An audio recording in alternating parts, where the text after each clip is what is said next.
وَإِذَا الْمَوْءُودَةُ سُئِلَتْ، اور جس دن جو بچی ہے جس کو زندہ دفنا دیا گیا اس سے سئلت سوال کیا جائے گا. جب سورج لپیٹ دیا جائے گا اور جب تارے بے نور ہو جائیں گے اور جب پہاڑ چلا دیے جائیں گے اور جب حاملہ اونٹنی بیکار چھوڑ دی جائے گی اور جب جنگلی جانور جمع کیے جائیں گے اور جب زندہ دفن کی گئی لڑکی سے پوچھا جائے گا کہ اسے کس گناہ کی سزا دی گئی ہے، اور جب دفتر عمل کھول دیے جائیں گے اور جب آسمان کی کھال کھینچ لی جائے گی اور جب جہنم بھڑکا دی جائے گی اور جب جنت قریب کر دی جائے گی، تو ہر شخص جان لے گا کہ وہ اپنے ساتھ کیا لایا ہے، کہ اسے کس گناہ کی سزا دی گئی ہے. اور بچی کو قربان کرنے کے، بچی کو دفنانے کے 2 طریقے ہوتے تھے.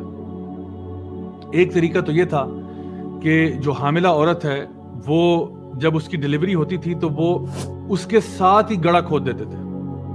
اگر بیٹا ہوا تو رکھ لیں گے، اگر بیٹی ہوئی تو یہیں سے گڑھے میں ڈال کے مٹی ڈال کے اس کو مار دیں گے. دوسرا طریقہ کیا تھا؟ وہ یہ تھا کہ بچی کو پالتے تھے، کیونکہ باپ یا ماں جو ہے اس وقت کشمکش میں ہے کہ بھئی رکھیں نہ رکھیں، رکھیں نہ رکھیں، کنفیوژن میں.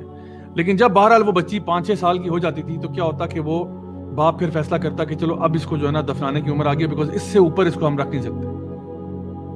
جتنا ہم نے ٹائم اس کے ساتھ سپینڈ کرنا تھا وہ ہم نے کر لیا، اب اس کو دفنانے کا وقت آ گیا. تو ماں جو ہے بچی کو خوب تیار کرتی تھی اور کہتی تھی آج تو اپنے باپ کے ساتھ جا رہی ہے کہیں کسی خاص کام پر، اور باپ اس کا ہاتھ پکڑتا اور اس کو کہیں جنگل کی طرف لے جاتا جہاں پہ 1 رات پہلے وہ اس کی قبر کھود چکا تھا. پھر وہ وہاں پہ بچی سے کہتا کہ اس میں سے مزید مٹی نکالو. بچی اور باپ مل کر اس قبر کو صاف کرتے. اس کے بعد وہ بچی کو کہتا کہ اب اس میں تو بیٹھ جا.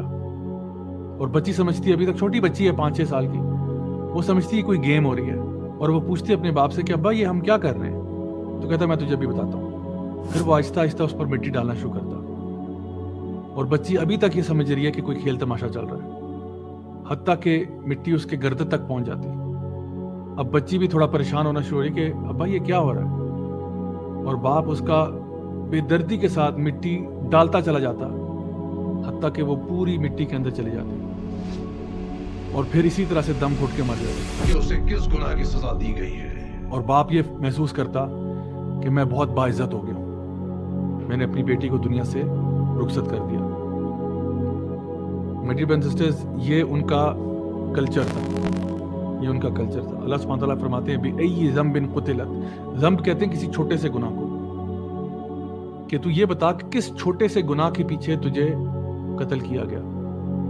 نبی کریم صلی اللہ علیہ وسلم کے پاس ایک شخص آیا جس نے کہا کہ یا رسول اللہ میں نے اپنی بچی کو اس طرح دفن کر دیا تھا.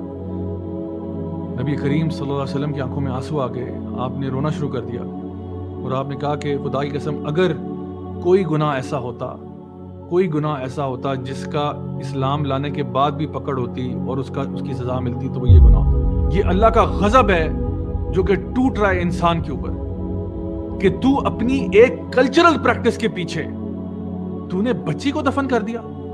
آج ہم لوگ کتنی زیادہ اللہ تعالیٰ کی حدود کو پار کرتے ہیں، کس کی نام پر؟ کلچر کے نام پر.